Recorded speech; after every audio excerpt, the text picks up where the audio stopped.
Welcome back to the Better Men, Better Ballplayer podcast. I'm your host, Trey Cobb. I want to thank you for joining us on our 129th episode of the podcast.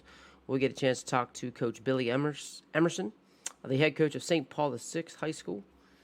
Coach Emerson, long-time, consistent, just successful coach at Paul VI, has a career over 300 wins, was just inducted into their Hall of Fame class. He's won 3 WCAC championships, 3 conference championships, with an extremely tough conference, unbelievable conference, just in the Mid-Atlantic region, just one of the top tier conferences. 4 Virginia championships, and then 8-time nationally ranked program. He's put over 100 players in college or drafted in the major leagues. Just a consistent, quality head coach. Get a chance to talk to Coach and just had a great conversation about how he's building that consistently, the things about his program. He outlines his expectations and has a great way of just continuing to build and consistently just pound the rock and consistently just do a great program at Paul VI. I just really had a great conversation. Just enjoyed it so much. We really could have talked so long all throughout the night, but it was great, and I know you guys will enjoy it. And I really want to give a shout out to our sponsors before we get rolling with it. Netting Pros. Netting Pros are improving programs one facility at a time. Netting professionals specialize in the design, fabrication, installation of custom netting for backstops, batting cages, dugouts, scoreboards, BP screens, and ball carts. They also design and install digital graphic wall padding and windscreen, turf protectors, dugout benches, dugout cubbies, and more. Netting professionals continue to provide quality products and services to many recreation, high school, and college fields, facilities, and stadiums throughout the country. Contact them today at 844-620-2707 or info@nettingpros.com. Visit them online at www.nettingpros.com or check out Netting Pros on Twitter, Instagram, Facebook, and LinkedIn for all the latest projects and products. So big shout out to those guys at Netting Pros. Again, thank you to Coach Bill Emerson for all his time, his great information, sharing out things about his program. Get ready to enjoy things about how he's running BP, the philosophy that he has, and what really coaching is and what he's trying to do with his players. So enjoy. Here he is, head coach at St. Paul VI High School, Bill Emerson.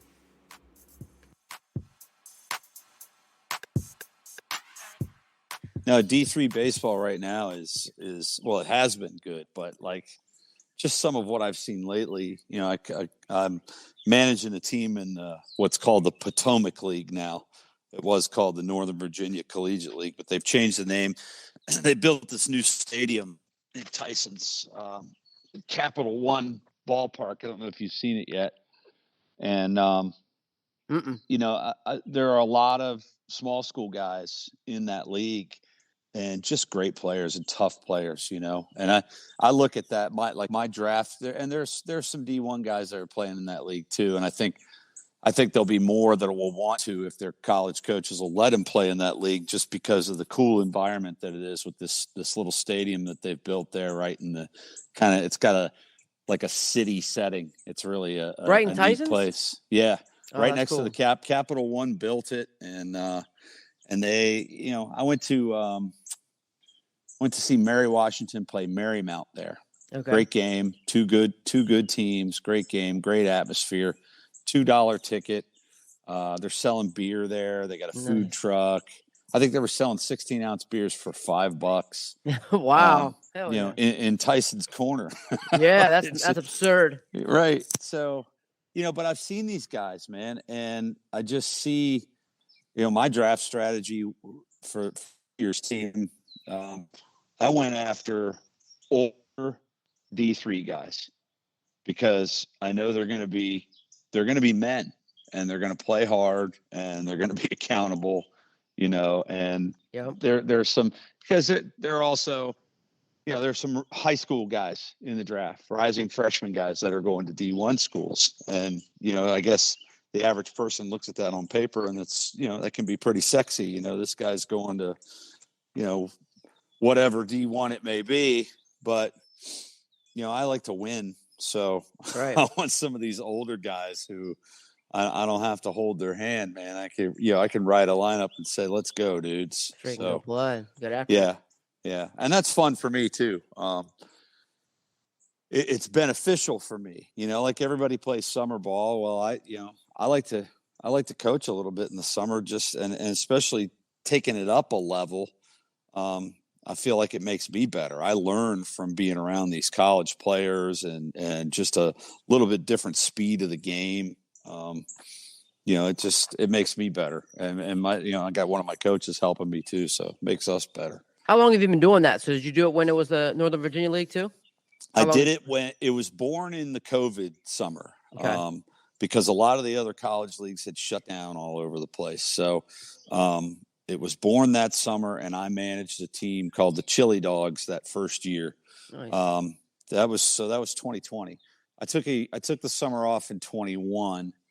And then last summer I helped with the Chili Dogs. My buddy Pudge, Mark Jorman over at Madison, he and I kind of grew up together. He got me my start in coaching in a lot of ways. I helped him out. He took over the team and I helped him out. And then the league grew and they needed to make another team. So I took the team, the new team, expansion team. Makes it sound like it would be bad, but I mean, I had the first pick. So Right.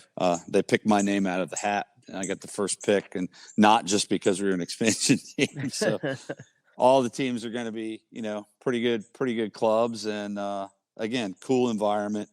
I used to manage in the old Clark Griffith League. That's Shirley back Povich. in that's where the big train played, and they still play now. They were absorbed by the Cal Ripken League, and a couple of the other old Clark Griffith League teams were absorbed by that league. But that was another thing for me, just as a coach, trying to, I mean, at first, you have aspirations that maybe you want to do something at the college level or beyond. But then it really, for me, it became, this is a way for me to learn more and get better and then bring that back to my high school guys. So, gosh, I did the Clark Griffith League, I think I was involved in one way or another, either as an assistant or a head coach or manager, as we use that term. More of a true baseball term. Probably 5 years of doing that. Wow. And then when the league dissolved, I just kind of got away from it. I didn't have any interest in trying to drive from Northern Virginia to Baltimore for a 6:00 game Right. on a Wednesday evening. So I just kind of got away from it. But it's funny. You say you were at Salisbury and you graduated in 2004. Yeah. So you played with some guys that I coached, Greg Florkowski, Robbie Robeson. Mm-hmm. They were a little younger. So Pete Davidovich was younger. Yeah. But yeah, they were younger. The Robeson came in after, because I was a JUCO transfer. Okay. I came in 3 and I played seasons 3 and 4.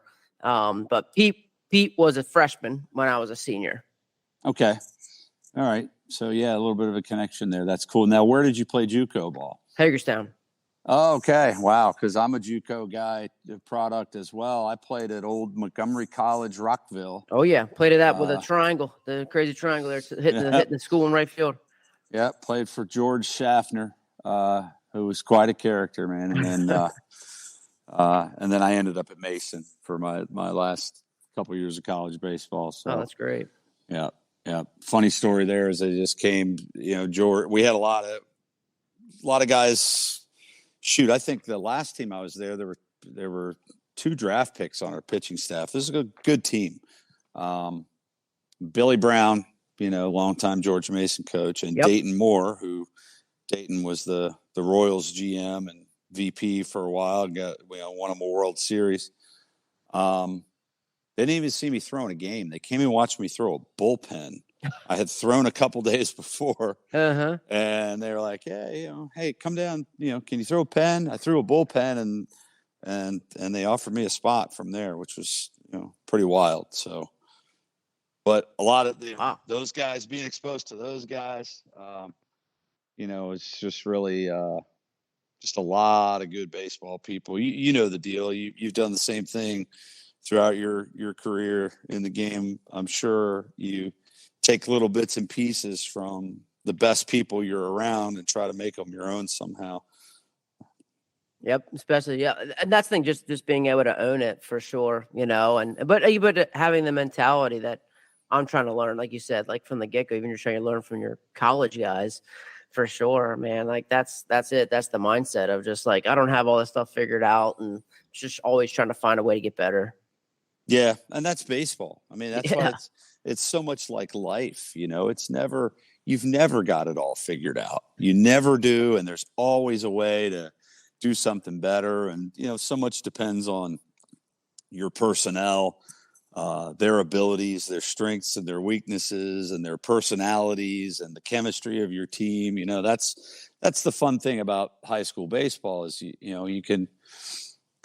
There are good programs out there, and a lot of them that are consistently strong programs. But even with those, every year it's like you're taking a big hunk of clay, and by the time you get to the end of the year, you're hoping that you can mold it into this masterpiece. And there are so many things along the way, so many bumps in the road, and little triumphs and little tragedies, and that's the beauty of it. To me, that's the addiction of it. That's the that, and just the game rips your heart out. It's such a hard game, and you lose games that you should win, and you win games that maybe you should have lost as well. But that's the thing. Every time you pull one of those out, it's just like being reborn. And that's one of the things I love about it. Definitely, that brings me back every single day. It's just as exciting for me after, gosh, I think I've been coaching. I stopped playing in '94. I was in the Frontier League, after my time at Mason, and really just kind of got into coaching right away. Even coached a little bit before that, just kind of, in the I took a year off of college at one point and coached a little bit. So I don't know, man, I guess coming up on 30 years of doing this, I don't feel that old. 21 years at Paul VI, and still just as excited to do it as I was on day one. So that says a lot about the game, and probably says a lot about the people that I get to hang out with too. Coaches and kids alike. Yeah, I was thinking just like the situation. I just got. It's funny to say consistently, and I just got done talking to Mark Gibbs.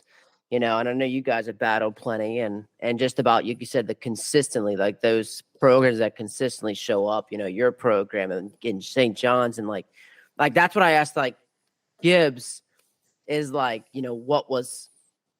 what is kind of like made you so consistent, and like if you would put your handle on like. Think about your consistency. Like, what has consistently brought you guys, or what do you think was like the number one thing that makes you consistent? Well, before I answer that, let me talk about Mark for a second and St. John's baseball. You're right. We've, over the years, there have been some classic PVI St. John's matchups. We just had one in that 3-game series. We sat down at the all-conference meeting.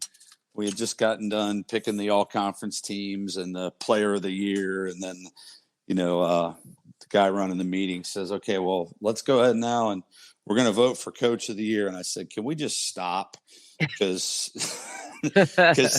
St. John's just ran the table in the WCAC. So, Mark Gibbs is the coach of the year, and they've become the gold standard for our league.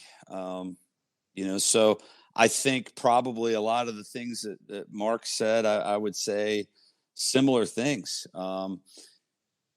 If you want consistency, you have to be consistent, number one, and you got to stick to the plan. Because there can be things that would make you want to deviate, and you get emotional about things, and it's just, I'm never, we're never going to do this again, or, whatever the case may be. And, I think there are a lot of programs that can be 1 and 2 year wonder types, but the ones that stick to the plan and you try to maintain a coaching staff that sticks around for a long time, that's a key. You put together some guiding principles, some standards and values, things that you believe in your program. And it's not about thinking that you invented the game of baseball or anything like that. That's not really what it's about. It's just about trying to do things the right way, to me. And then focusing on development of players. Obviously, I mean, we all love to win. We all want to see our name in the paper. We all want to be the team that gets to hold up a trophy on the last game of the year. But it's also about developing human beings, as much as it is about developing baseball players, and using this great game that we love to create things that these guys are going to be able to use later in life.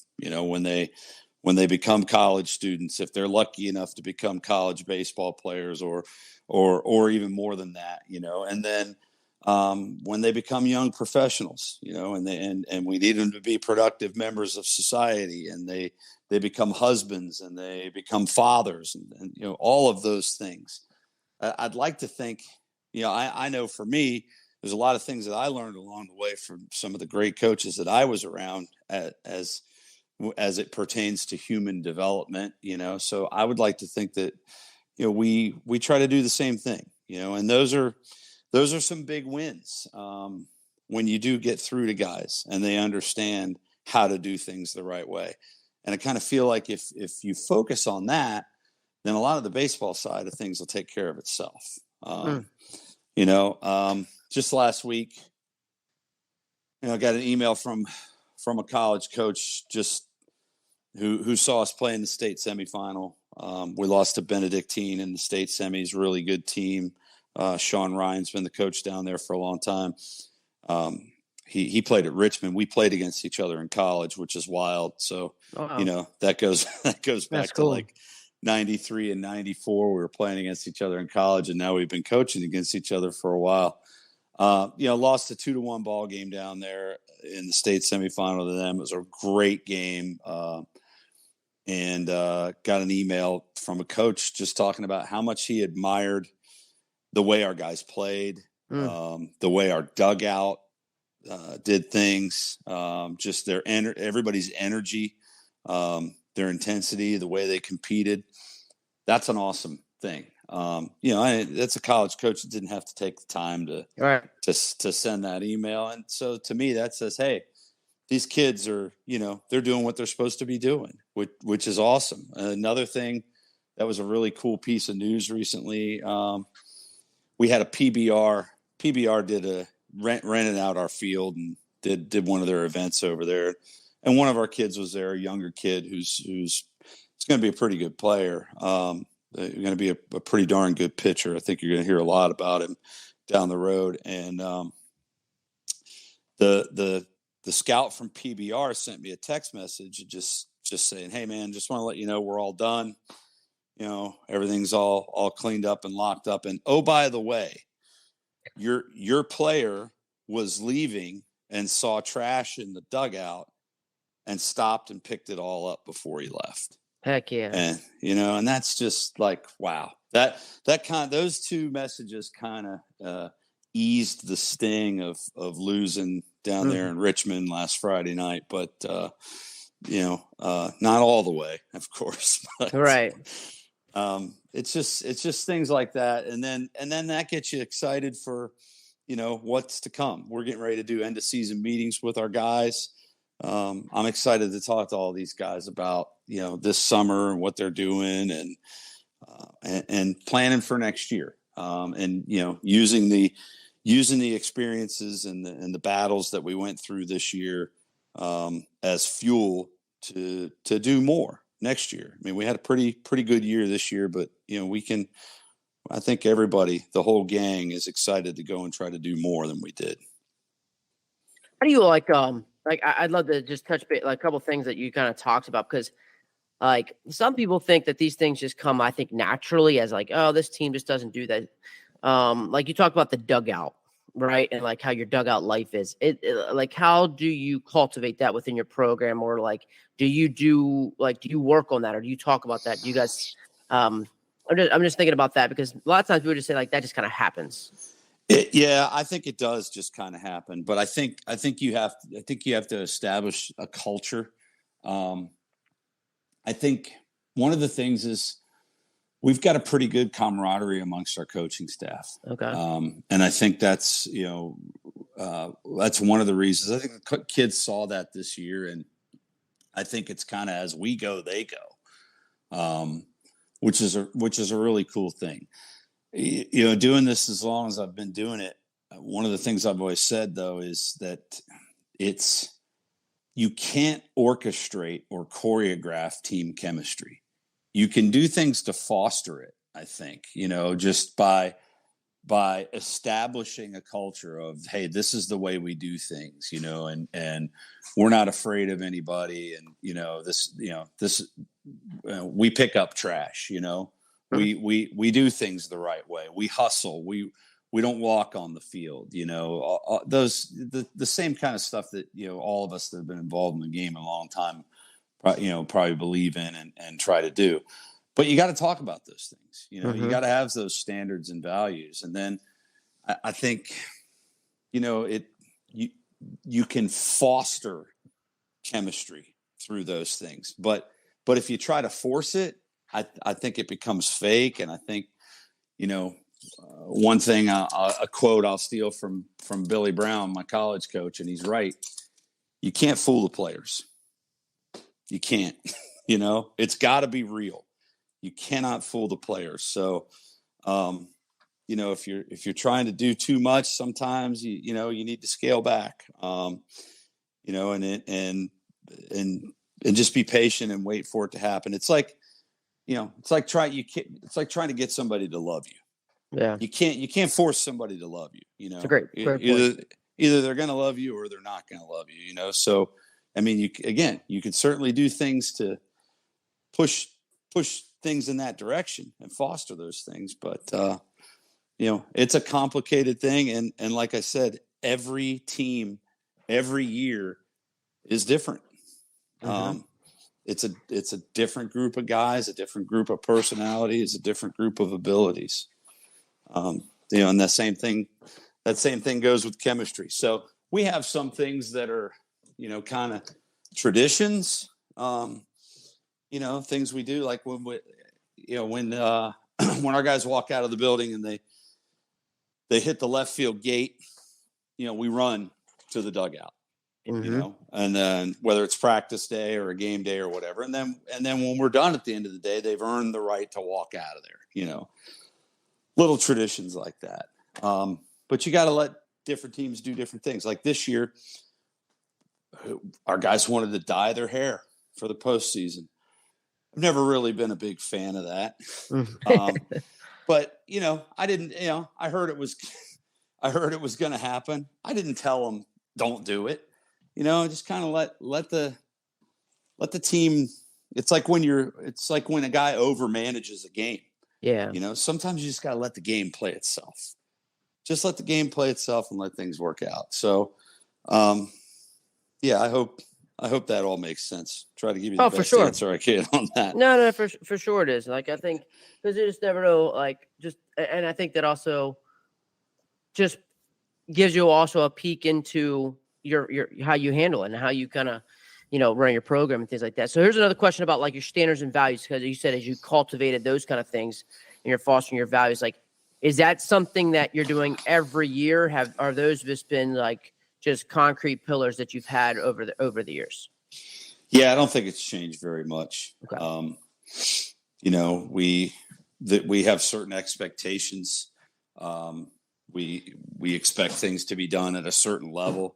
Try to make sure that our coaching staff, when we bring new guys on, that we do spend some time talking about the history and the culture and things like that, and the history. They need to understand that there were guys that came before them that made the program what it is today, put the program on the map, and that they have a responsibility as kids that come through the program to do the same thing, to leave a mark and leave a legacy of a culture for guys to carry on. So, some of the other things we try to do every year, try to expose them to different people. No. We did a lot of that this year. We had a young team for the past couple of years, a very young team. And last year we were starting 5 or 6 sophomores and a freshman for most of the year. So, a real young team.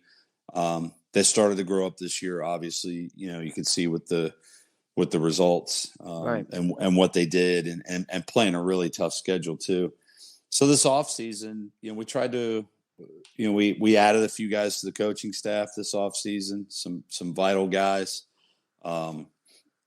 We added a guy that's a former head coach, Mike Gallagher, he was a head coach at Bishop Ireton, head coach at Robinson High School for a while too. We brought Greg Knowles back into our program, who teaches at our school. Greg coached with us a few years ago, and then had to take a couple years off. But now having him back is great, and that's a guy that played in the College World Series for the Miami Hurricanes, and wow, played in the Cardinals and Orioles organizations. So just instant credibility. Walking in there. And just our whole coaching staff. We got a lot of good baseball guys. But then we try to expose the kids to some other people through some other things that we did. We had a couple of female coaches from our soccer program. One's really good in the weight room. Her name's Natalie McCarthy, a former college soccer player, and brought her in to help us run the weight room.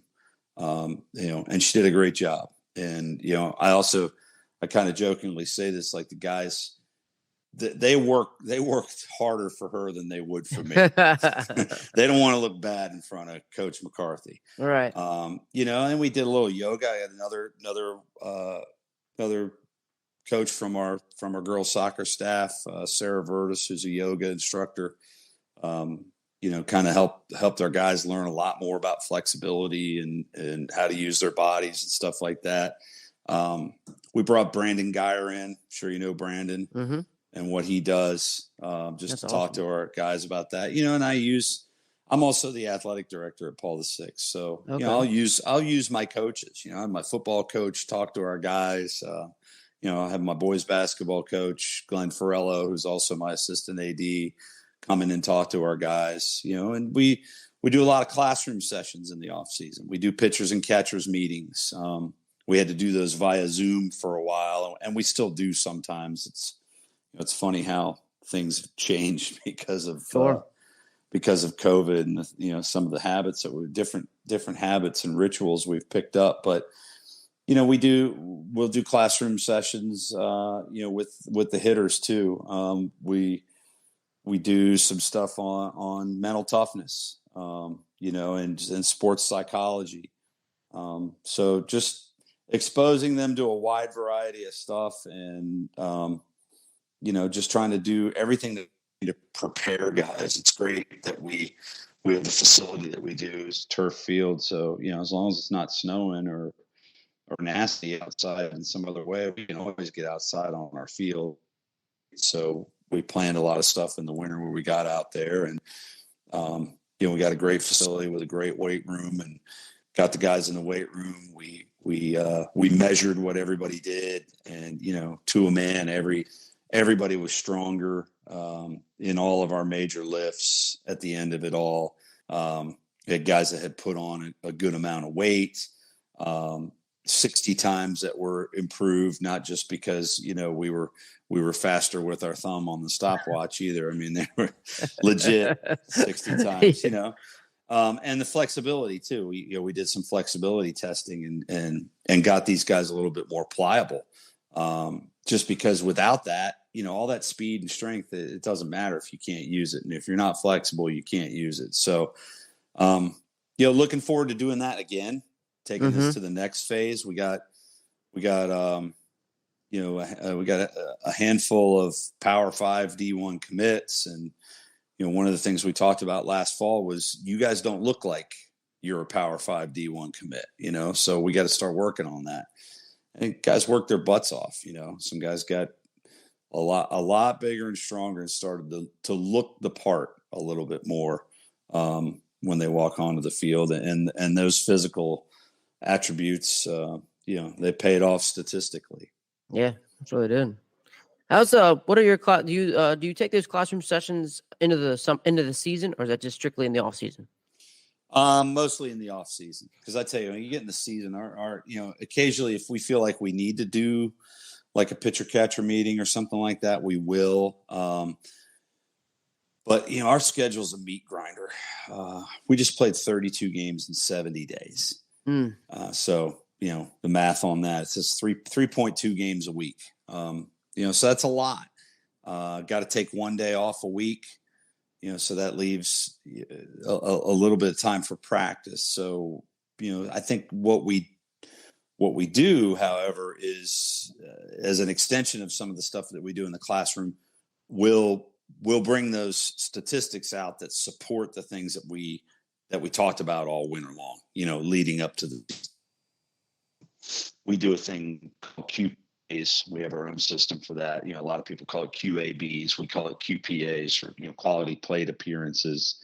We have certain percentages that we want our pitchers throwing overall strikes, certain percentages that first pitch strikes, simple things like that. I mean, it's not super complicated. It's not like we're trying to reinvent the game. It's just kind of sticking to some tried and true principles that work, in the game. I mean, there's some people out there kind of trying to sell the idea that the game is dramatically changed. Well, I mean, I guess it has in some ways. I mean, guys strike out a heck of a lot more now. And they do. Seems to be more acceptable. Mm-hmm. Not in our world, we got pitchers that seem to be throwing harder. Although I do, I have seen the documentary. I believe it's called Fastball, where they prove that the radar gun, where it's measuring the release, is different than it was back in my day or before my day. So, I think a little bit of that can be attributed there, but. We got guys that are they're focusing a lot on the velocity training, which is great. But they've got some mechanical flaws and they're not able to pitch. They can throw, but they're not able to pitch. And, so that's a balancing act, because you want your guys working hard and trying to get better. I've always told our guys, look, if you go, you go and hit with somebody, or you got an infield guy that works with you or whatever, I think that's awesome. We're certainly not threatened by that. Mm-hmm. That just tells me that the guy's, trying to get better. But I hope we can get into an era of baseball, just across the board, where we kind of focus on a lot of the things you do things that you actually have to do when you're playing in an actual baseball game. Things to do to win. Yeah. But things that you need to do in an actual game, and crow hopping a ball into a net is not one of those things. I've seen 10,000 baseball games. I never seen that happen. Right. So those are good things, but getting stronger, being able to throw harder, that's awesome. But now you need to work on your mechanics. You need to understand how to hold runners. You need to understand how to control the running game. You need to be able to pick to every base. You need to be able to field the ball and throw it to first base. You need to know where to back up, and why, and how to read a play, how to run through the third baseline between home and third and read the play and decide, okay, do I need to back up home or third? So those are the things. I mean, maybe somebody will open a lab where they teach those things. You get that velocity stuff down, man, and you're throwing gas, and then you learn all those other things. But I kind of feel like that's our place, to teach those things. And we see it every year. I talked to Mark Gibbs. I talked to Mark Jormand. Talked to a lot of the other coaches in our league. And it's funny. We all talk about the same kind of stuff, and we're all kind of trying to do the same things. And again, the beauty of it is when a guy walks out of our program, and he's going to be blessed enough to get to continue to play baseball after high school, and he knows what the heck he's doing, and he's prepared when he goes to that college. He's been challenged a little bit.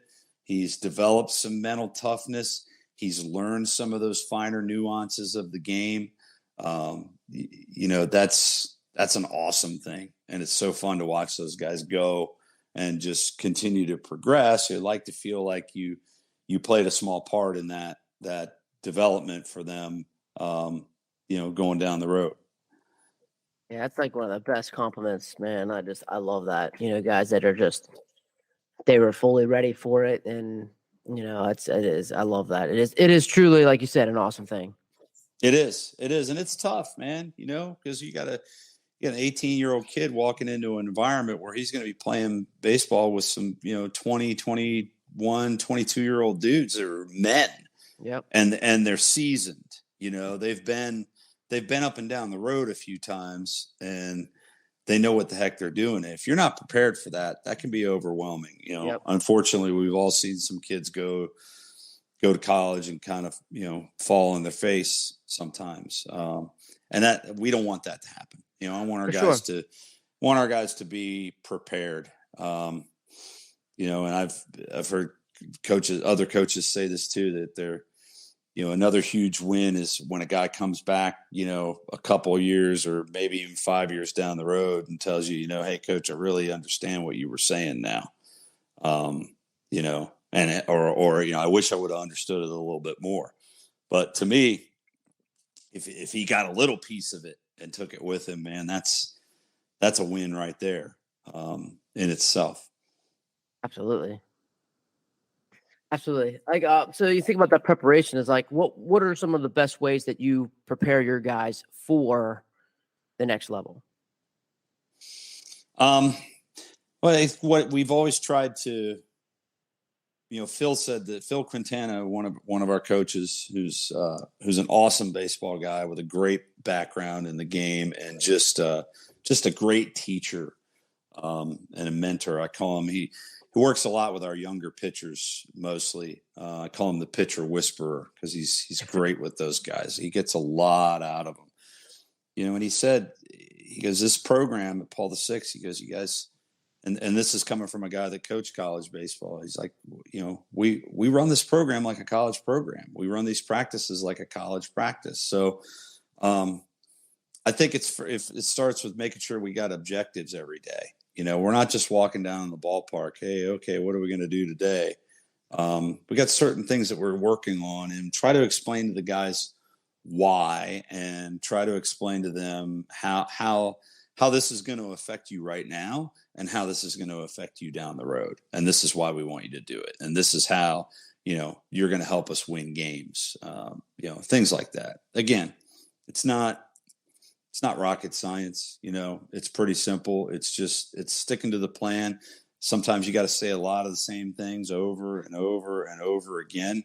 Whether you're a head coach or pitching coach or hitting coach or whatever it may be, it's a repetitive game, and it mirrors life, because you have to kind of sit there through some periods of inactivity, but be ready when it comes, and that's, and be ready for some intense activity.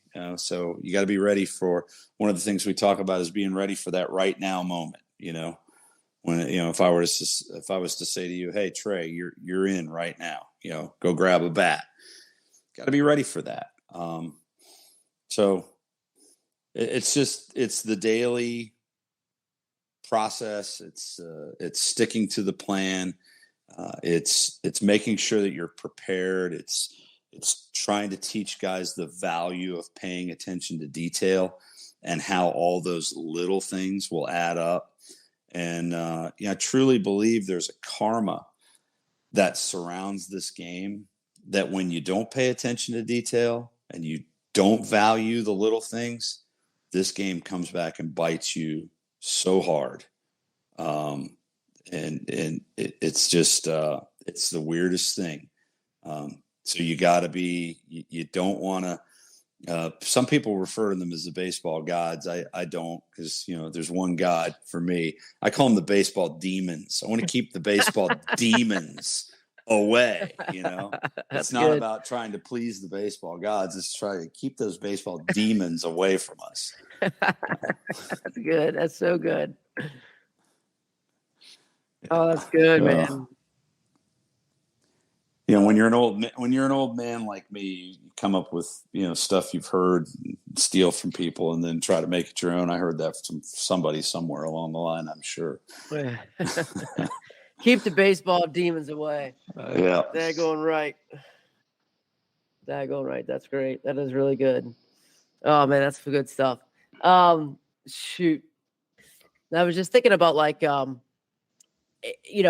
with your pitching background, and you talk about Phil, and you guys are helping the staff. Would you say, like, is that what your program was built on? Is it built on pitching and defense? Is it built around that? Is that kind of like your philosophy? Yeah, I think pitching and catching have kind of been the bread and butter of our program for a long, long time. Got a good pitching coach now with us, a guy named Mike Appleton, who played with me in high school. We both played for a great man named Don Roth, great baseball guy, just a great human being, great teacher. So that's cool, because we're kind of cut from the same cloth in that regard. Tony Salgado, who is, you may know, Tony's a U.S. elite guy. Tony's been part of our program since back in 2004, and I coached Tony in high school. Tremendous catching guy. And, over the years, we've had a lot of all Met pitchers and catchers, all state guys and all Met guys. And, I think you're going to see some more, as the years go on, because that's a big, big focus. I mean, the off-season meetings that we started were initially just pitchers and catchers. Now that's evolved into some other stuff, but it's really all about pitching and catching. And yeah, I mean, I feel like in the game of baseball, if your pitchers throw strikes and compete, and you can play defense, you'll find a way to scratch a few runs across the board. Now, everybody loves to have a team that can bang it around. Sure. And we've had some teams like that. I mean, we had a team a few years ago where I had a couple of guys that hit 440, or around 440, 430 on the year, which is a tremendous year playing the schedule that we play. Yeah. I've had other years though where we struggle to score, but we've been in games and won a lot of games because we can pitch and play defense, and put a big premium on running the base as well. Being aggressive, but not making base running mistakes, not running ourselves out of innings.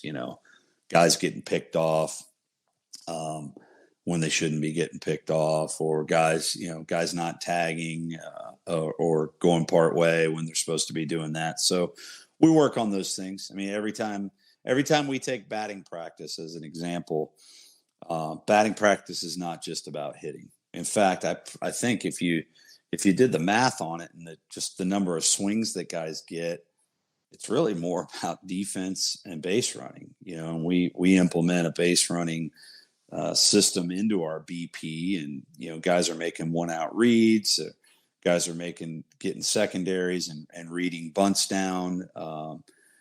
Guys are trying to take extra bases, and then defensively we will play balls live. So if we'll have a guy try to go first to third, and we'll on a ball hit the right field, and we want our right fielder to make that throw to third in batting practice. It's a great opportunity to practice something at game rhythm. And I think you can hit all the fungos you want. You can shoot balls out of a machine to your defenders. Those are things that certainly aren't going to hurt them, but there's nothing like fielding a live ball off the bat. There's just nothing like it. So batting practice for outfielders is incredibly important in our eyes, just because that's their time to get those reads. And to be able to do it at your own ballpark most of the time, where you're going to be playing the majority of your games, you got to take advantage of those opportunities. That's solid, man. It's solid. I was just thinking, so then what does like you said, with pitching and defense, pitching and catching exclusively being a focus, how are those things incorporated into practice then too? What's a practice look like? It depends on the day. I think as this past season evolved, we did a lot more game situation stuff. I don't think I necessarily would call it inter squad because I would set up different situations. I would coach third base the whole time, and I may, maybe a guy grounds out, and I'll tell him, hey, go to second base. And then I tell my hitter, okay, you got a runner on second here, 2 down. So automatically now I've challenged the pitcher. Here, pitcher's got an opportunity to end this inning. I've challenged this hitter. We got a runner on second base. We need you to extend the inning. We want you to drive the run in, get on base, and then let the next guy come up and do something. So I think that really, and our guys can run whenever they want to run, or I'll run them a lot to really kind of force the issue with our catchers. So that puts our pitchers and catchers in a game-like situation, in a pressure situation, in a practice. And also we use some of the guys that are a little bit down the line on our pitching staff, obviously, are the guys we're going to use primarily in those situations. So for the guys that start, that are getting more innings, obviously we're not going to throw those guys in inter squad like practices as much, unless we had a gap in the schedule, which would be an anomaly. But with those guys, we're making sure we are very, very regularly working on all of our picks to ag. We're working on our PFPs. And then when those guys throw their bullpen sessions, it's not just a, hey, go down there and throw 20 pitches thing. They're throwing to spots. We're trying to set up situations. They're working on pitch outs as part of their pens. So just try to practice everything that we would do in the game as much as possible, and then trying to do it at game rhythm. And it's not always easy to do that. Sometimes you got to really push the guys to do stuff at game speed. But I think when you get into a couple of games where you see a guy maybe struggle with something when everything's going 100 miles an hour, then the guys appreciate, oh man, we do need to get after this, and do it like our life depends on it, so that we can do it in a game. Because it's about collecting outs, and that's the whole thing. And that's what we talk a lot about with our pitchers and catchers. It's a game of outs. We want to get 21 of them as fast as possible. We want to get off the field as fast as we can every single inning. So those are kind of some of the things that we do to push that area, and continue to talk about the things that we work on and talk about all winter. When you say like your game situations and you're putting groups out there, like how do you keep that competitive, and especially like with the challenge of like during the season when you have to like work on this and guys like, maybe they're not taking it as serious or putting the right hack. Like how do you keep it competitive in those situations? Well, we got a pretty decent sized roster this year. We had 22 guys. We've had more than that before. So right out of the gate there, you got enough guys to be able to run some good situations. The other thing, and I think I say this every time we walk out there, is this is an audition. Yeah. It's an audition. It's an audition for the guys who are our regulars in the lineup, but it's also an audition for the guys that haven't, had an AB in 5 games. Like this is an audition, and we really kind of, we keep track. I want to keep better track. In fact, I talked to my manager about next year. We're going to keep stats. And she's really good. Her name's Carter Casagrande. She's grew up in a baseball family. Her brother plays at Arizona. Wow. He's a senior at Arizona, and she's good. There'll be times where I'll pull her aside and just ask her, what do you think? Especially when things are going crazy and, things aren't going so great to get her perspective. She's seen a lot of baseball games in her life. So, but, talk to her about, let's keep stats in this thing. Because to me, it's just like, if we keep stats there, it makes the process a little bit more objective. Our QPAs, for example, we keep the QPA stat. And then we have a goal for the QPA average. We want it to be 600. We're asking for 3 out of 5 times you step up to the plate, you give us a quality plate appearance. And then we want your strikeout percentage to be 150 or lower. That's what we're asking for, because we want you to put the ball in play. At the high school level, a strikeout it doesn't do a whole lot. Now, there are times, look, where guys can have a great at bat, and we've had a couple of these recently, and I've remarked to the guys who did it, fouling off pitches, giving guys an opportunity to see different pitches from a pitcher, grinding out like a 9, 10, 11 pitch at bat, and you end up striking out. To me, that's still a quality plate appearance, and we'll give a guy a QPA for that. Sure. A grinder type of a plate appearance.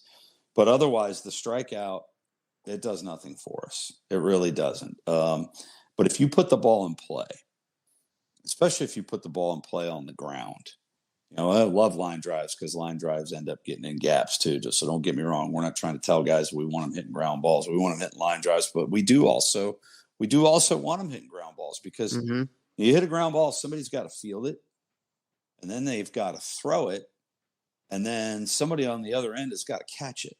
That's three chances for them to screw up. But if you hit a ball in the air, I see so many youth league games and even high school games where a guy hits a 295-foot fly ball, and as it comes off the bat, everybody goes, "Oh, dude, that's an out." It's a routine fly ball. It's an out. It's not. There's nothing impressive about it. So, I can't even remember what led us down this road to talk about this, but that's one of the things we do, and we've done some. I'm sure we're not the only guys to preach that, but we've done things in batting practice where we call them air balls. If you hit a pop up or you hit a routine fly ball, we call it an air ball. So maybe we'll pick a day. Hey, you get one air ball today, and you hit a second one, your round's done. You can go to the cage and finish your work there. Little things like that makes it competitive. Sometimes guys get frustrated, but they learn. They learn and they get better and they adjust. I mean, that's all part of their development as baseball players and as human beings. As they continue to mature, they understand. Oh, wow, yeah, this could help me. Wow, this will help us win. And that's the fun part too. That was the fun part with this team. As we got to the tail end of our season, you could really see that things were starting to click, and there was a super strong desire to win. and a bunch of guys that didn't care what their role was going to be that day. They just wanted to figure out a way for us to win. That's awesome. Yeah, and that's rare. It is. Then you could see it in the emotion, when it was all over. Yeah. Guys just sobbing and blubbering, to have that many people believe that we were going to win that whole thing. That's a rare thing too. So that's why we lost 5 seniors this year. So most of this team is coming back. We brought 10 guys up from the JV at the end of the year. So, we ended up with a 32-man roster going there for a while, which was also good for, the practice game situation stuff that we did. And, so we got a lot of guys coming back, a lot of good guys, a lot of talent. And there's a brotherhood and a chemistry with this group that's pretty unique. So I'm really looking forward to next spring. Yeah, and like you were saying earlier, like that's that whole good guys that came in front of you. You're kind of giving those young guys a chance to see those things, those good guys that do come in front of them. Yeah, and the guys that we had that were already on the varsity, they did a real good job with the young guys, just kind of modeling and mentoring.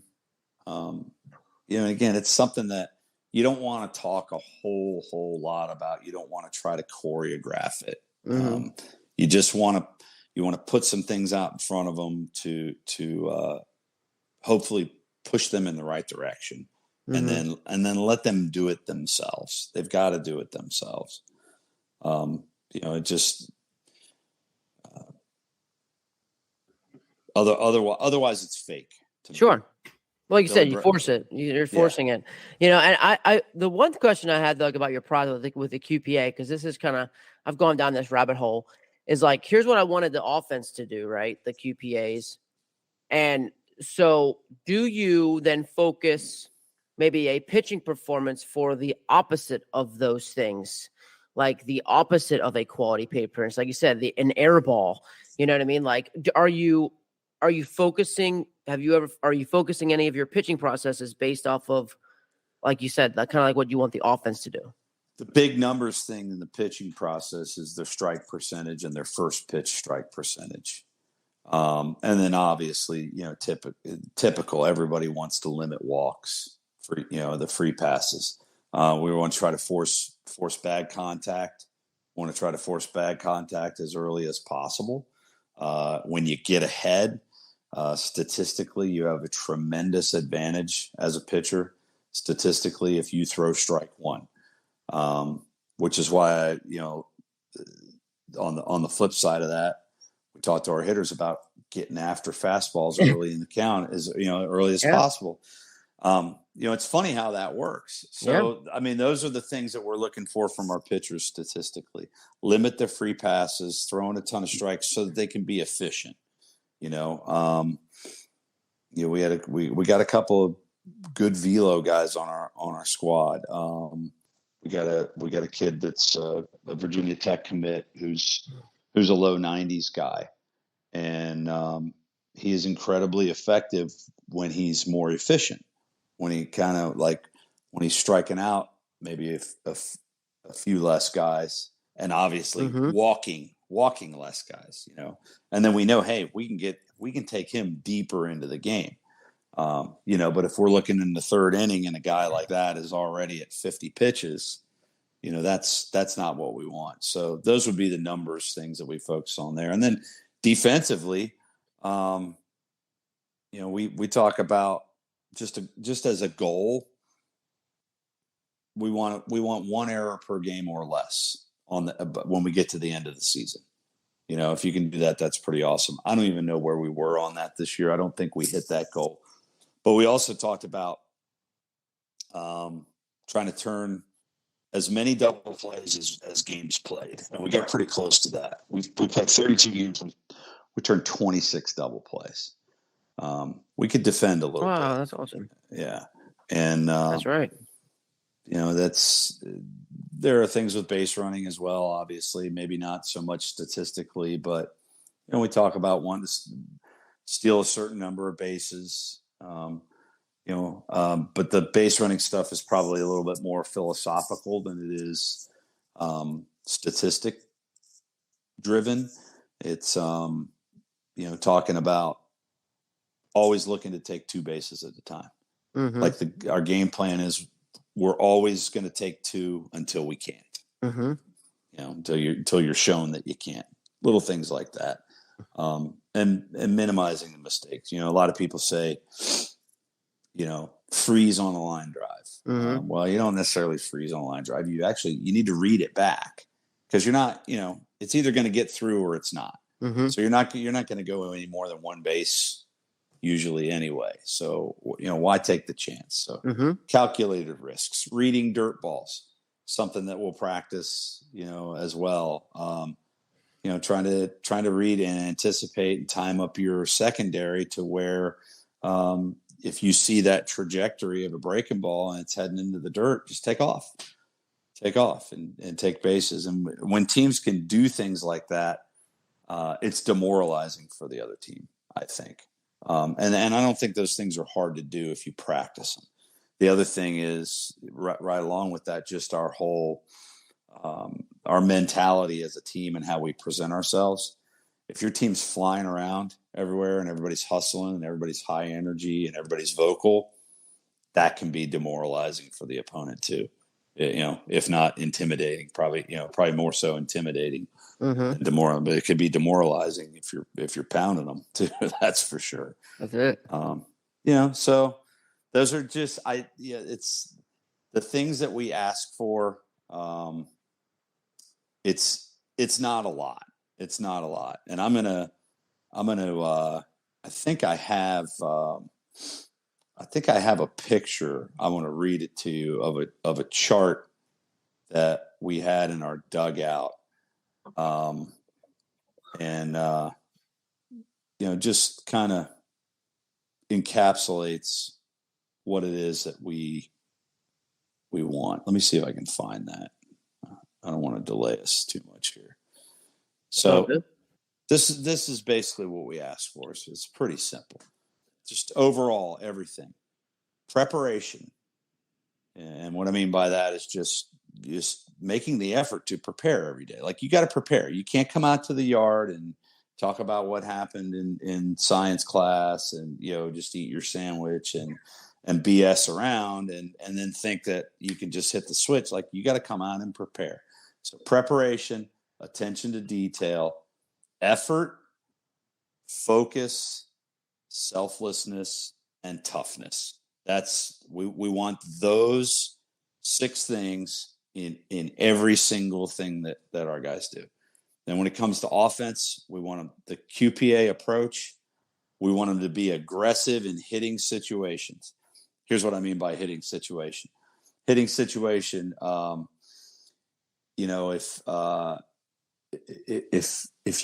it's like trying to get guys to not look for walks is what I mean by that. Mm-hmm. You got a chance to drive a run in. That should be your mentality when you first walk up there. Now if the guy goes 3-0 on you, then, you're going to adjust in the at bat. So we want guys to be aggressive in hitting situations.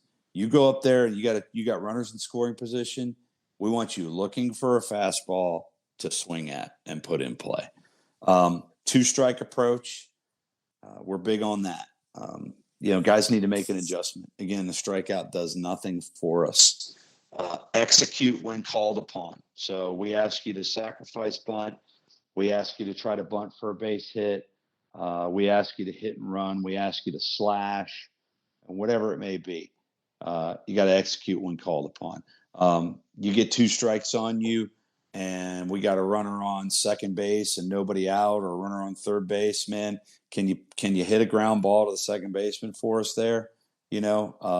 Or runner at third base. So, can you hit us a fly ball deep enough to drive that guy in? Kind of consider that to be execution as well. And then base running excellence is just one of the expectations. And that really is eyes up and hustle. A lot of guys, I've seen this too. I saw it a couple times, us and other teams. base runners walking back to the base with their head down, and then the catcher throws the ball past the pitcher, or the second baseman that had it is throwing it back to the pitcher and throws it away. And guys have their head down, they're looking at the ground. There's nothing on the ground for you in this game. So we talk a lot about eyes up and hustle. I mean, if you if you think you're going to be, and you strike out and the catcher drops the third strike and then you run a 5-4 down to first base, that's a problem. Yes, it is. So that's what we mean by hustle. Pitching, it's just 4 things: pitch to spots, execute pitches. We're big believers on that pitch execution is more important than pitch selection.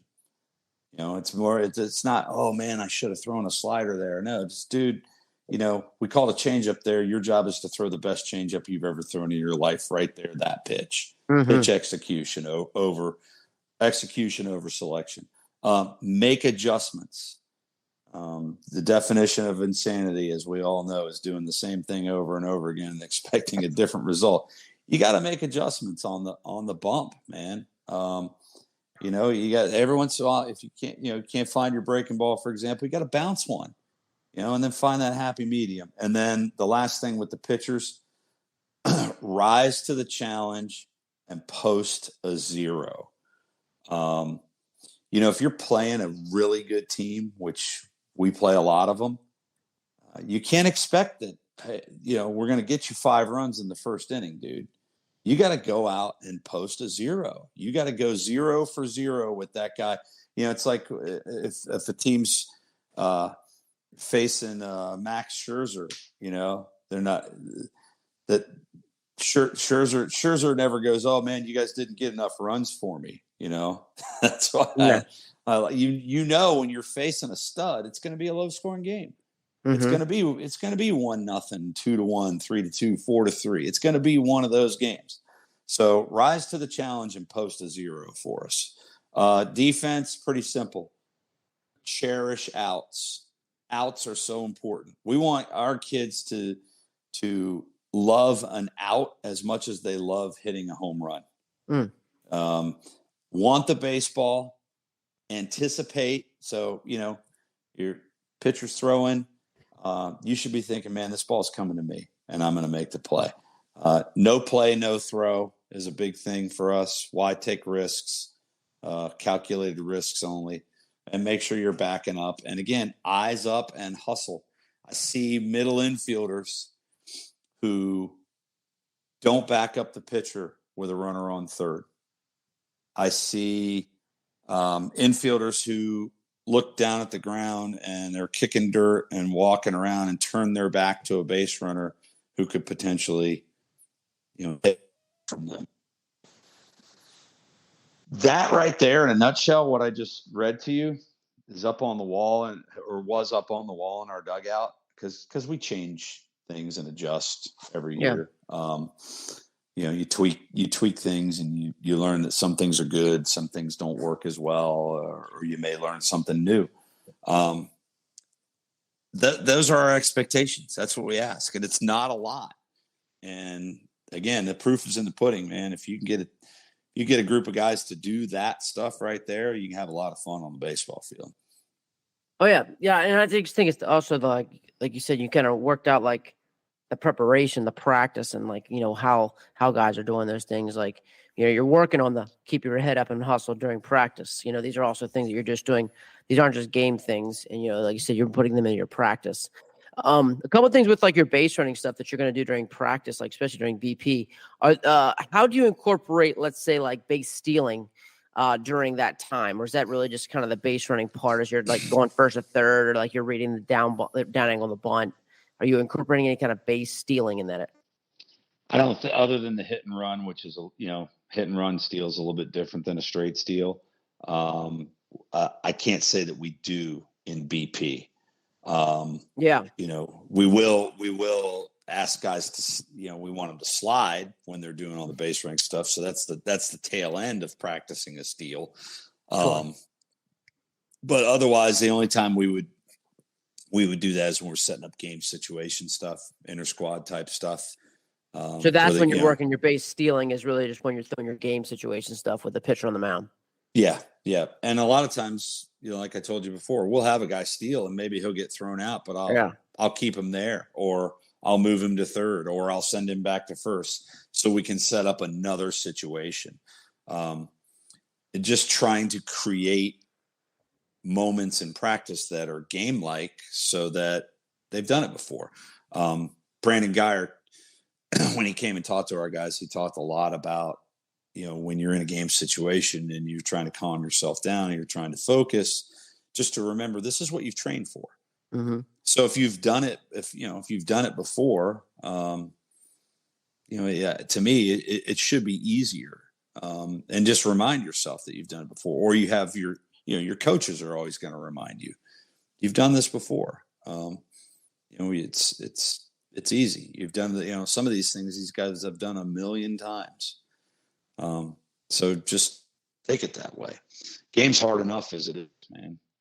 It's, so if you take a positive approach to it, it's going to be a lot more fun. And I think you're going to have a lot more success.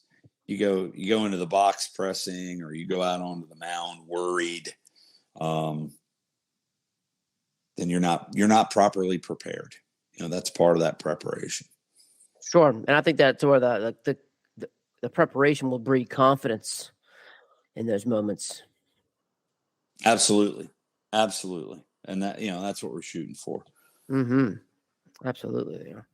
Dude, that was great. This was great. I really like the sign too. So like, can you visualize the sign for me? Do you have is it sections? Is it like hitting, pitching, defense? Like, you have it mapped out like that, or like just think about what your signage is like. There's a piece of paper, Trey. That's awesome. Typed up with our PVI font. Yep. So it looks branded. Yep. And and just highlighted the different categories. That was all on one piece of paper, believe it or not. I know it droned on and on. It probably seemed like it was a book. I was envisioning like a nice sign like on the top of the bench or something. Like that's all. Like that's all I was thinking of, like, sign that you might have had above the bench or something. Yeah. No, we do have some of those up in our dugout. They came from we used to have a clubhouse back in Fairfax at the old field, at the old campus that was right behind home plate. We built a little clubhouse back there with the coach's office and lockers and everything. And those signs came from there, and they're in our dugout now, because now our locker room is inside the building. Nice. And people have said to me, well, how come you didn't get a clubhouse? Well, kind of had a choice between this beautiful turf field and a clubhouse, which wasn't it. But, that's the running joke. We took the field. We'll be happy to walk inside of the locker room. Right. So, right. Yeah. Right. Yeah. Maybe someday down the road. Yeah. I was wondering if that's in the future plan. Maybe phase 2. Yeah. Phase 2. Someday down the road, our baseball alums will come through, and, we'll attach a clubhouse to the back of the third base dugout. Maybe. Heck yeah, man. We'll see. Heck yeah. That'd be awesome. I was thinking about that, man. When you said phases, like you're getting ready to go to the next phase, that's Pudge's, man. Pudge was I remember listening to him for one of the first times, meeting Pudge down in Charlotte at the VCAA, and he talked about his phases, different phases of the seasons of the year. Mm-hmm. That's good stuff, man. Yep. Good dude. Really good dude. Oh, absolutely. Absolutely. He coached me, believe it or not, in Babe Ruth baseball when I was like 14 or 15 years old, or maybe both. And then when he first took the job at Madison in 1996, I had just finished playing a couple years before that, and I was his JV coach. Oh, wow.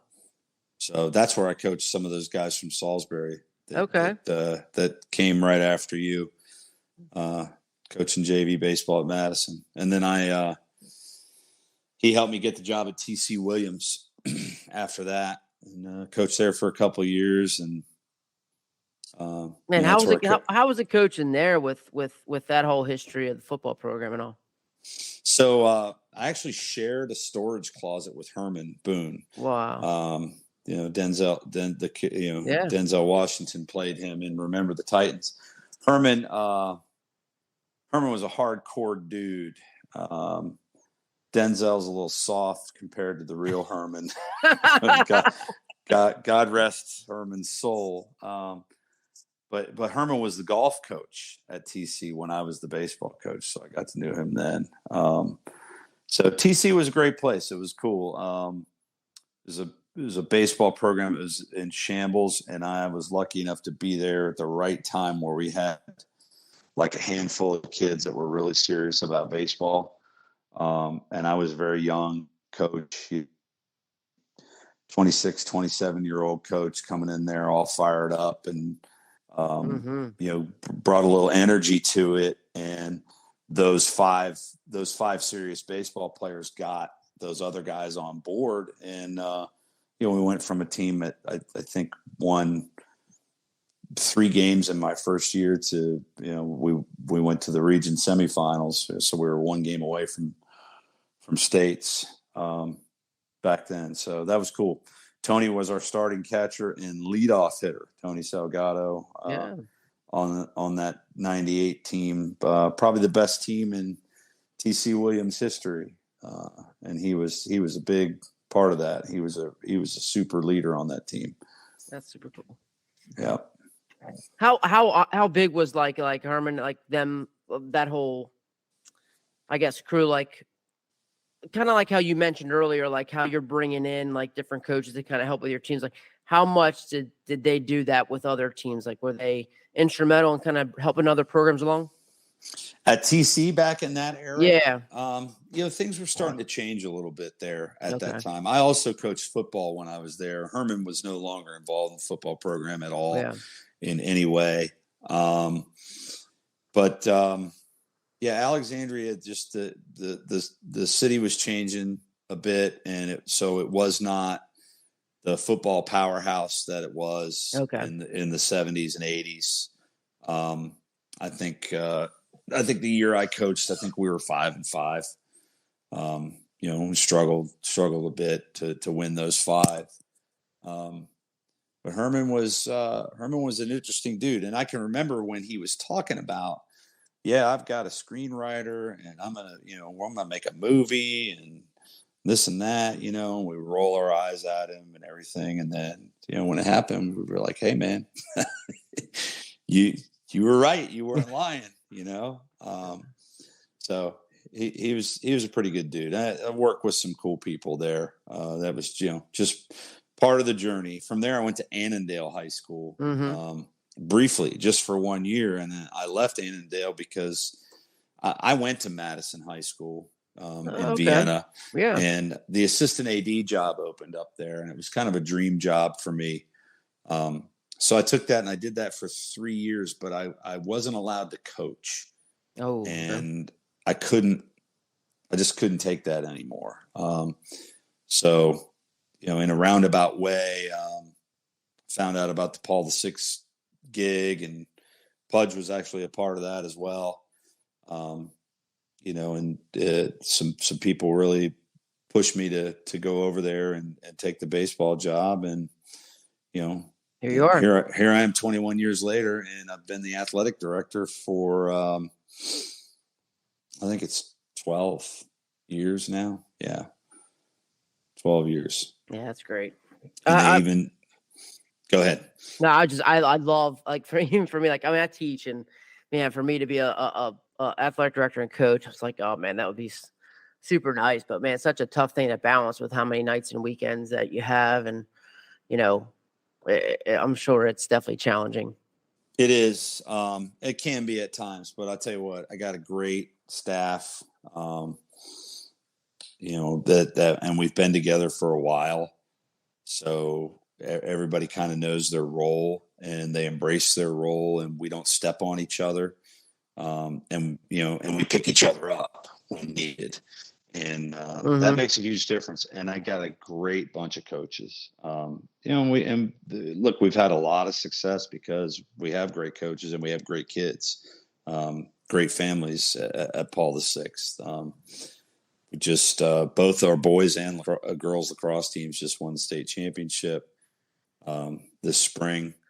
Both our basketball teams won state, boys and girls. Wow. And our hockey team won the WCAC, and our football team was in the championship, and and a bunch of other teams had great years. It seems like in most sports we are, we're upper half, we're legitimate contenders every year. So having great coaches that aren't afraid to run their programs. I don't micromanage them.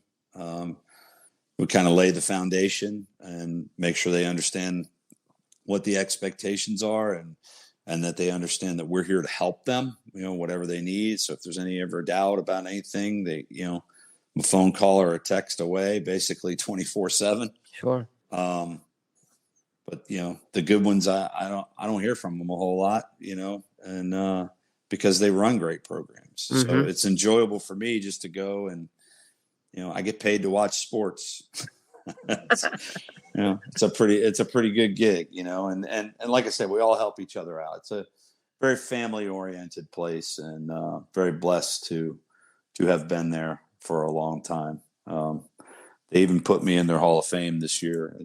Oh, congratulations, Coach. That's great. I think they ran out of people.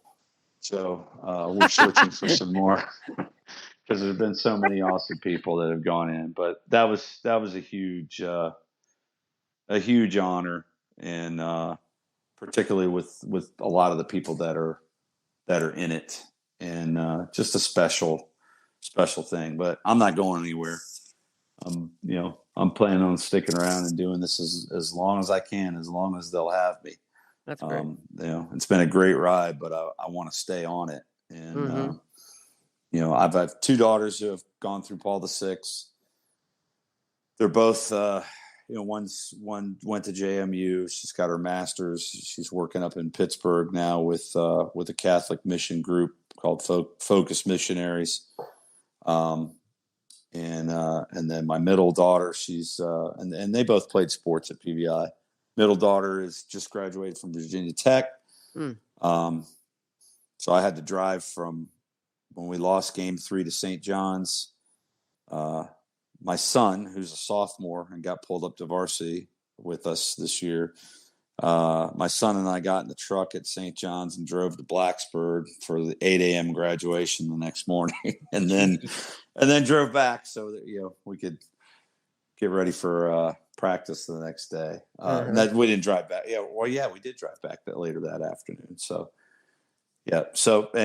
like I said, I got a son there now too, plays football and baseball. So it's fun to have had my kids there. I kind of try to stay out of their way too. It's really, kind of my style is, again, just try to push people in the right direction, and then let them find their way.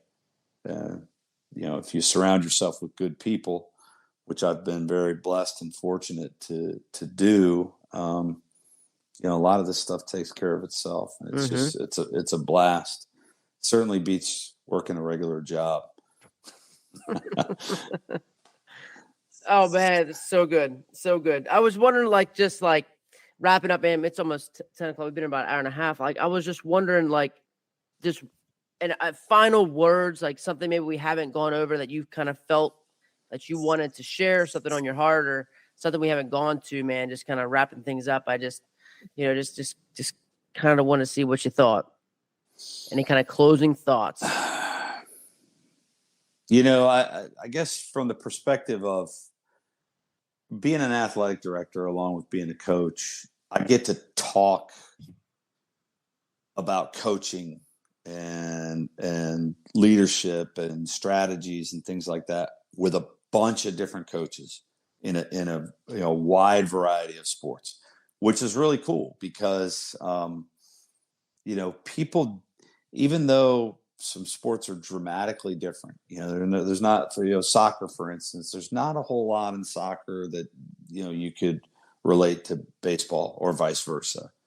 But I can have a conversation with my soccer coach, and something in that conversation will reveal itself to me, and I'll be like, wow, I'm going to use that. I'm going to figure out how to use that strategy. You know what I mean? Yeah. So it's just, I think that if you ever feel like you've figured it all out, or you're done learning, or you're satisfied, then it's probably time to move on and do something else. And I don't say that in a hateful way to anybody at all, but it's probably time to get out of coaching and get some fresh blood in your spot wherever you may be. Because I think if you're not doing that, and we talk about this with all of our coaches, if you're not continuing to try to develop, then you're doing your customers a disservice, and the kids are our customers. We want to try to give them our best, try to put them in position to succeed. And again, it all goes back to the life lessons that you can learn through sport, and carry with you for the rest of your life. That's the biggest win ultimately, because look, even, we got a guy, Kevin Kelly, who played for my longtime assistant coach, Jeff Nolan, who took over for a few years as head coach for me. I stepped away from 2013 to like 2015 in there. And I was part of the program again, Kevin's senior year, but Kevin's in the big leagues now with the Rays. Pretty important reliever on their staff, and the best team in baseball still, I think, right now. There are only going to be a few Kevin Kellys that come along that are going to have the opportunity to make a career out of baseball. And even if they do make a career out of it, and they go to the big leagues, they're probably going to be done by the time they're about 35. And there's a whole lot of life after 35. So what did we do to prepare them for that? Again, what did we do to prepare them for being a professional, being a man, being a good person, being a good husband and a good father? I think those are the things that are the most important takeaways for these kids when they walk out of our school and go on to the next phases of their life. And the really, really cool thing is when, and I'm getting old enough for this happens a lot. Somebody shows up to the game that played for me 10 years ago, 15 years ago, or whatever, or even 5 years ago, with their kid, or their kids coming to our camp now, or they're I get a call or a text, Coach, I'm getting married, I need your address, want you to come, things like that. And seeing who they become as human beings, and how they were molded, in their academic formation, their athletic formation, and then their formation in faith, which is what we do at Paul VI. And it's an awesome thing. It really is. So I just feel blessed to be able to do it. And I could, just like you, I could sit here, we could talk until the sun comes up about stuff like this. So I appreciate the opportunity to be with you. It is an honor to get to be a part of this. And, I wish you the best. And if there's anything I can do for you, let me know.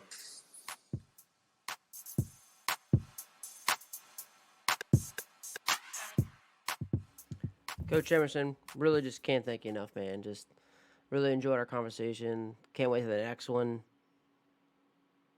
All the talk about your consistent approach with your simple expectations and continue to keep that message, willingness to work with other coaches, learn from other coaches, especially just with even in your school walls. I think that's a lot of things that we could use and we could learn from.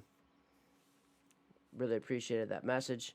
Just the conversation. As you can see, here we are, hour and 30 minutes. Appreciate you guys for holding on. That's the most important part. Just the people who are listening, people who are trying to learn, people who are trying to take the message. This is why we do it. So appreciate you guys for hanging on. Appreciate our sponsors for giving us a bigger platform. And but most important part is just the community that we're growing. Let's keep on growing the community. Coach Emerson, St. Paul 6 High School. Check him out. Follow him on Twitter. First class dude. Can't wait till the next time we talk, Coach. And thank you guys for here hanging on. Got an hour and 30. Appreciate you. Until next time, keep getting better.